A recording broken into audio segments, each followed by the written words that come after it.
I recently did a talk for Green Air at the launch event for the range of Reese and Muller bikes they sell. They had lent me one to do a test ride of for a few days.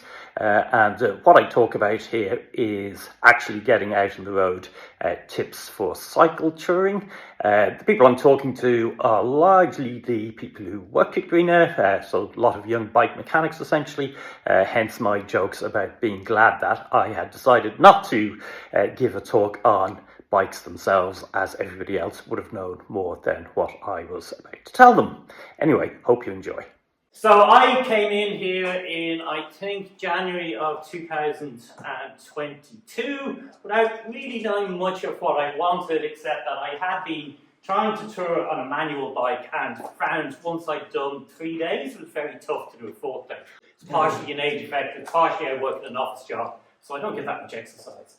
And I had the idea that maybe an electric bike would be a solution to that problem. Yeah, that part of that was that kind of, that 3-day effect, and also hills. I didn't love hills, they were really hard. You know, they were very pretty once you got to the top of them, but then it was tough afterwards.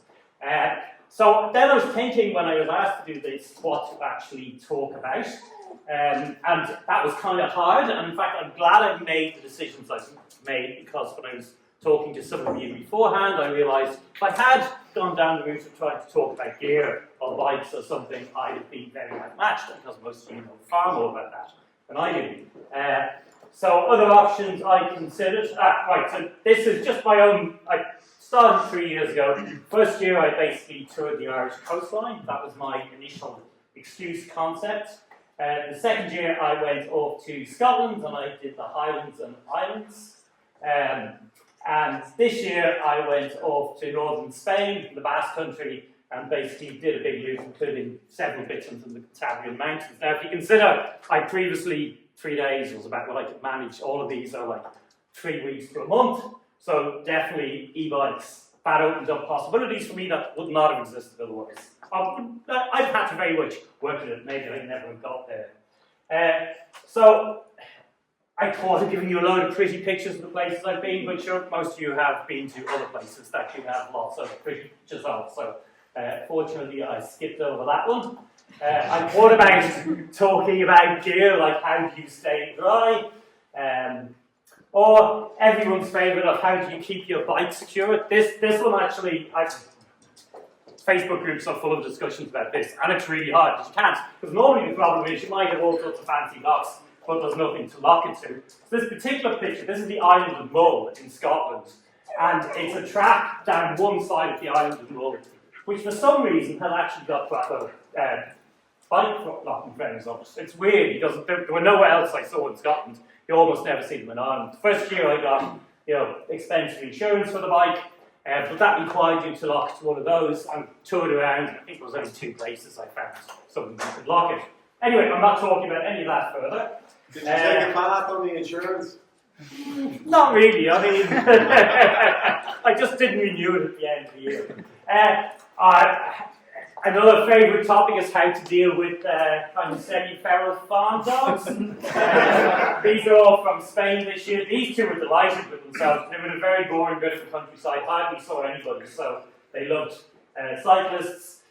This one was enormous, and I was always quite disappointed the photo didn't come out. But then later the same afternoon, I hit the beware of the bear sign, and I remember there were wolves as well, and I went, God, I really should have looked up what you meant to do if you went into a wolf. Like, I knew with dogs the thing is to stop and kind of, face them and then walk away slowly.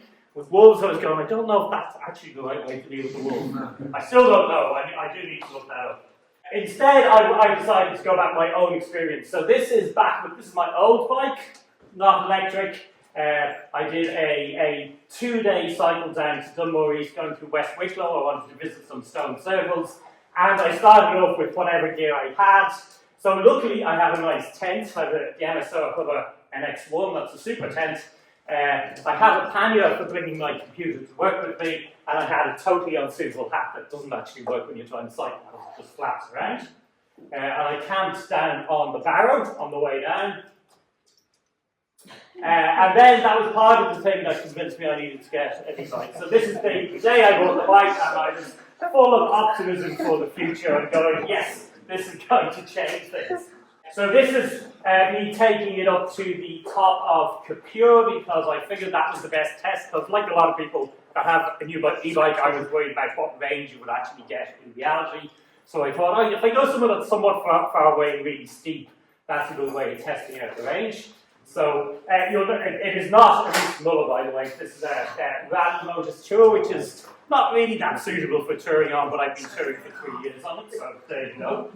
In terms of the YouTube channel, like a lot of it's really interesting, my audience figures are all men who are between 45 and 75. That's like 99% of people who are interested in at least my touring content. I reckon that's probably quite typical. And a lot of people, they have fears about range, they that's the biggest thing. So what I say to people is, well, if you live in Dublin, a really good initial test is to cycle down to Glenmalure, up the military road, go all the way over. It's about 1,700 metres of ascent, I think, in total. Some of them are quite steep. You can easily camp down there, or you can stay in the Glenmalure Hotel. It's quite a nice place to stay. Or plan B, and I was talking to a couple of people about this earlier, so this is a bit of an easier one, is you go out the canal to Robertstown and then you turn onto the Barrow navigation. And again, Barrow is lovely, by the way. This is at the bottom end to get towards St Mullins. You get down the bottom of the Barrow to St Mullins, it's about 170 kilometres, and then you can cycle to Robertstown and then get the train back. And those are both really good trips in picking up the basics of realising that you brought far more than you actually really need to have with you, and next time you go out, you'll dump about half of it. So like do a 2-day trip like that and learn a lesson rather than doing a month and having to post everything home. The other thing I would say to people is that trains and ferries are absolutely super as a way of getting to and from start points, and particularly with e-bikes that matters because of course you can't actually bring them on a plane. And they almost cost nothing. Like actually, free bikes on the train in Ireland is free. You have to book a ticket as well. That's a bit of a rig, though. Don't put a tree. This summer when I went to Spain, they charged me, I think, an extra €1 for bringing the bike on board. So I don't know what a car costs, but I'm sure it's a lot more than that. And the fare in general works out about £100 each way. So €1 extra is fine. I think with some of the Scottish ferries, on the ferry to Scotland, it was about €10, but again, mostly free on a nominal course. And, oh yes, the other thing I was going to say about ferries is they come in a great range of sizes. So this one is absolutely huge. This one is more typical. This is the one that goes over to Valentia Island, by the way. And this is the smallest ferry I've ever been on, where the bike's got tied to the outside with a bit of rope. That's the view from the inside. I was watching very carefully on the way across, worried it was just going to drop into that water.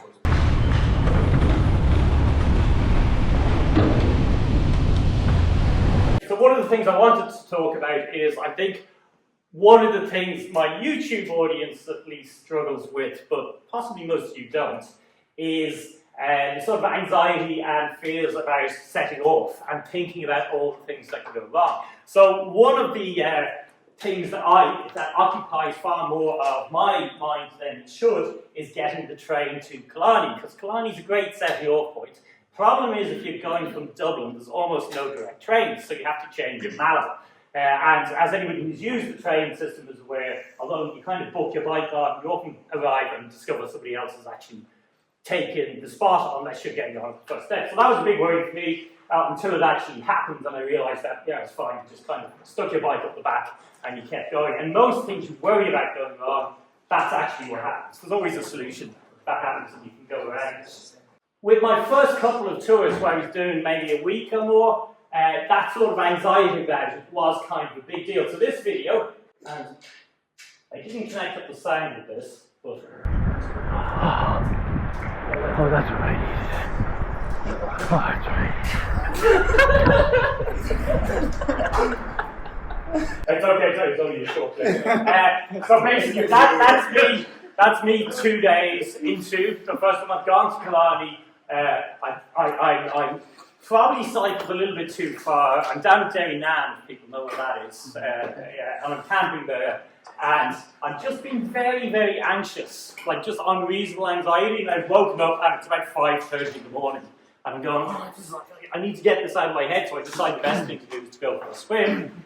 Did that, and managed to keep going, and in fact I really enjoyed the rest of it, but I had that moment of I just can't deal with this, it's all a bit too complicated.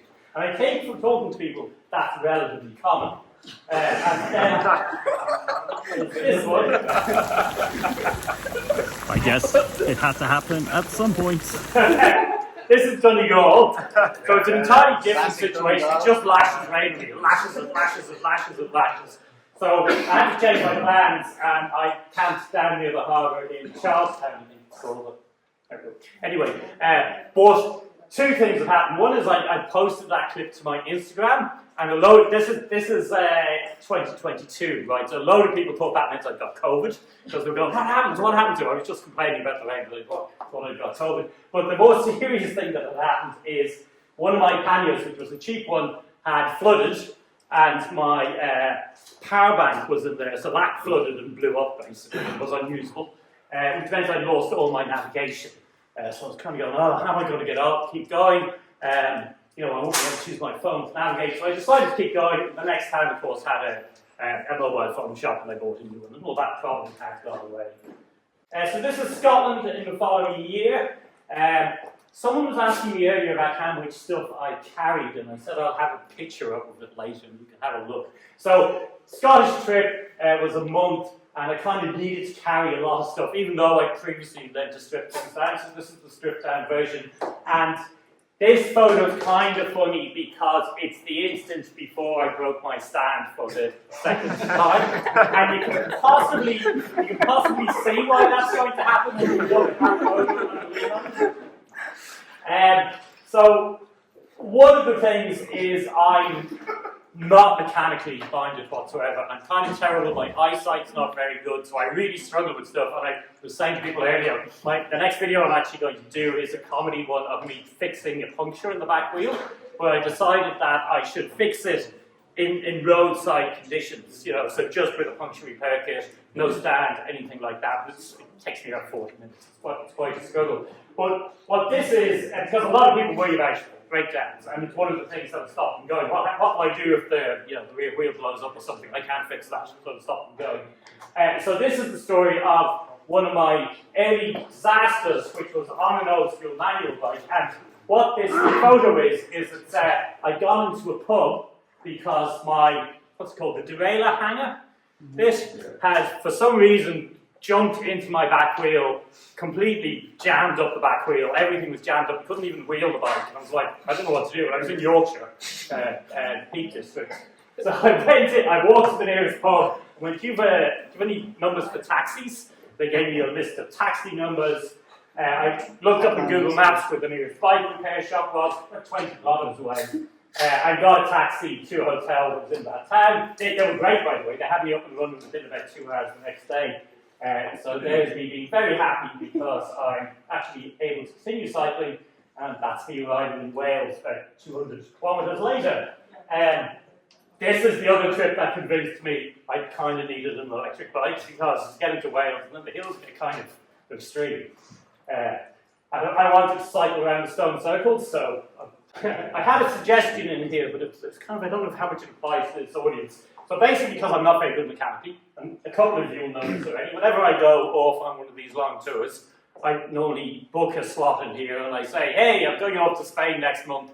Could you look at the bike and replace anything that's going to wear out in the next 2,000 kilometres, which generally is going to be the chain and the brake pads. So that sets me up reasonably well. Although in Spain, by the end of it, the brake pads are wearing out anyway. And I did the tyres as well, because at that point I put 15,000 kilometres on. So I can just about fix the puncture. I did prove that in that video. It took me a long while, but I just about fixed it. I carry a spare tube, some lubricants, basic tube, chain link, which I don't really know what to do with, but I figure if the chain breaks, I can look at it in desperation and maybe I'll work out what happens with it. And most usefully, a load of cable ties, because when I broke that, the stand, and in a couple of other circumstances, cable ties are amazing. You can just keep everything moving until you get to somebody who actually knows how to fix it. So the next thing I had was, when you're plotting out a route, and you're not really sure if the road is suggesting, well, maybe not road isn't the right word, suggesting you should go down, you should actually go down because it doesn't look like it goes through. You should do it anyway. Now, that doesn't always work out. Like sometimes you go down there anyway and it's blocked off. Sometimes it's been blocked off for years, as in this case.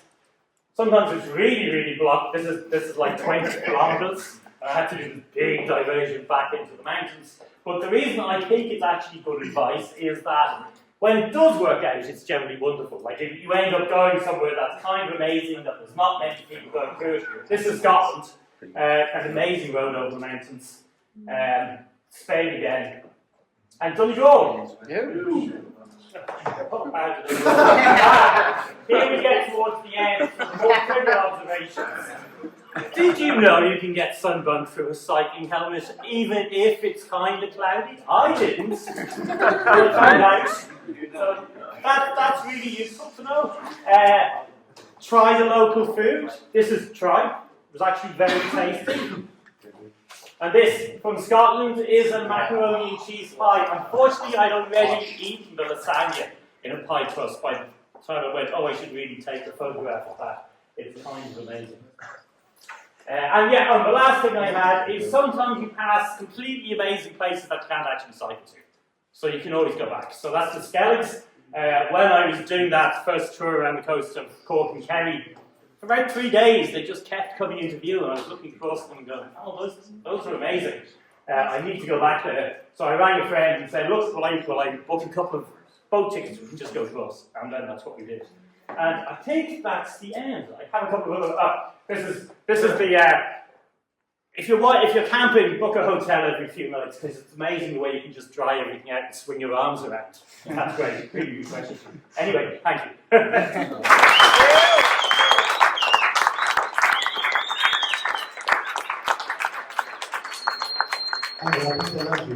What's our next trip? You've got something to say? I think the next one, the next big one I'm thinking of is probably going back to Bilbao. I really like that ferry crossing, but this time instead of turning right, turn left and go up to Normandy and come back that way. I did think about doing that this year, but then I realised I would get to Normandy around the anniversary of D-Day on the 80th anniversary, so it would probably be a complete circus with politicians and security. Yeah, I'm going back to Spain. I have the problem that everywhere I've gone, oh, I really want to go back there again. You know, like Spain, doing the Irish thing, any of those. But at the same time, you're going, well, there's other places I'd also like to go to. I have the kind of crazy long-term objective of going to cycling to Cape Town. So I'm looking at thinking about that, looking at the mechanics of it. Who knows? Maybe in about 4 years, because it'll be a retirement thing. But yeah. So Andrew, there's one for you. What was your max range on the recent one? I test rode that for 4 days. Okay. I would say now that's the Wicklow Mountains. So I went up over the Featherbed, off road. I was going to get about 200 kilometers out of it. Really? Yeah. In terms of what I used, let me see. I think I did 70 kilometers on 39% of a battery, so that would give you about that. What was while we're talking about recent Muller, how did you find the rally compared to the recent Muller? Could you notice the difference? Okay, well, it's a chalk and cheese, complete chalk and cheese comparison, really. So the rally is a 40, Newton meters engine. That's got an 85 on it, so if you're doing hills, and so one of the things in the video is I went to a steep hill in Phoenix Park, cycled on one bike and then on the other, they're very, very different. The rally, it has some fork suspension and a seat post suspension. It's not great. Well, obviously that's full frame suspension, so you really notice that, and it's not. It was a really good educational experience because I never really understood what these things were necessarily about. So I'd always thought suspension was just about comfort, be more comfortable. What I hadn't realised was that if you're on a rough road on my bike, I can't really go much, if it's very rough, much above 12 or 13 kilometres because you just bounce around too much and it's not safe. Whereas on that I was doing 20 or 22 or whatever, it was fine. The other side of the argument, though, is my bike cost $2,700 when I bought it. the configuration I rode on that would be close to 10,000, so there's that, which is a factor as well. So it's kind of like the conclusion I kind of came to was the recent Muller end of things, or at least that one is a bit like a Range Rover. You know, you're paying a lot for something that's actually very capable, but you might have that money, or you might not have that money, or you might want to spend that now, and you might not. So it's kind of like, it's that sort of choice. I haven't had a good chance to look at the rest of the range. I am quite inclined to basically looking for something that's a bit, that's lighter, but more capable than what I'm currently riding. Because, yeah, what I'm riding, I've managed to do all that touring on it, so it works for it, but it definitely isn't an optimum solution, I think. Sounds like you need a charger from the outlet store. Yeah, go talk to the rep back there. What would you suggest to get started? What would get you going, as in pack-wise? Well, Two panniers. yeah, I mean, I'm kind of, I guess, so where I'm coming from, since I was 10, I was a commuting cyclist. I cycled to school and then I cycled to work, so I had panniers because they had that. I also do a bit of hiking and I was doing a bit of wild camping anyway, so I had a good tent and a sleeping bag and all that. So part of my answer to that would be initially use whatever you have, but of course not everybody's going to have stuff. I did. But yeah, I guess a minimum configuration is a couple of panniers. If you're going to be camping, that's really hard because the big trade-off with tents, and I did this video with a friend of mine about wild camping. She always goes in a car, I go on a bicycle. So she's got all this stuff that's kind of more comfortable than mine. It's much cheaper than mine, but it weighs a lot more, and you couldn't really do it with a bike because you'd fall over. This isn't married, is it? Not married. No. Whereas I've got all the stuff that's lightweight, stuff works very well for cycle camping. And it's hard to do cycle camping, I think, with stuff that's not light, because it's just too bulky and heavy and everything else. So yeah, that would be the one. I guess what I'd say to somebody is, look, go to Decathlon and buy whatever their range of cheaper, lighter stuff is. And if you find you hate it, then you haven't spent that much money. If you find you like it, you can probably use that stuff for at least a couple of years. So, you know, you did okay. But yeah, that's one of the trickier questions. Cape Town's really good for you, but it's extremely hot. It's really, really cold at night. So if you're going to the wine hand. Yeah.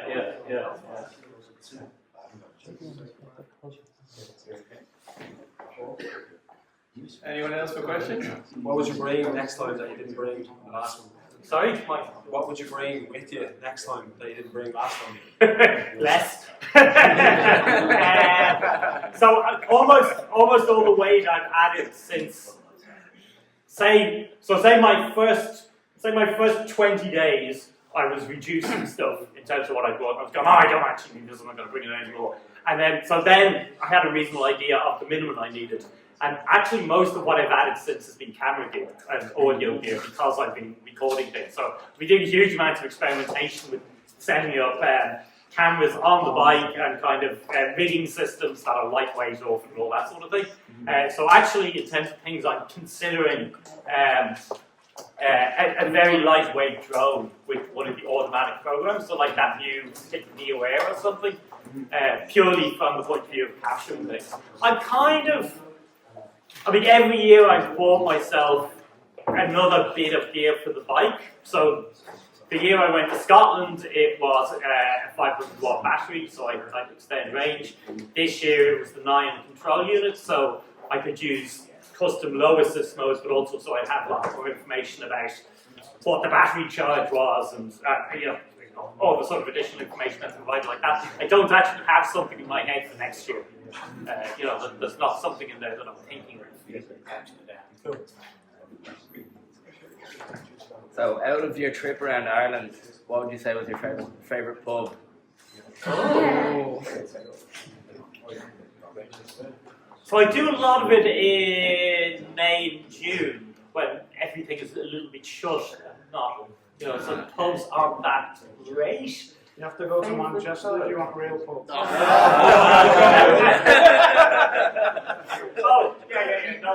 I do have somewhere. There was a pub down in the alleys. I can't remember the name. Barrow. Yeah. Could have been, I don't know.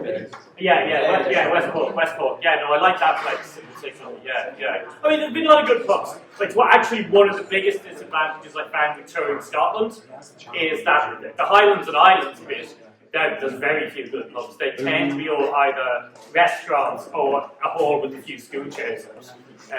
There's kind of nothing in between. At all.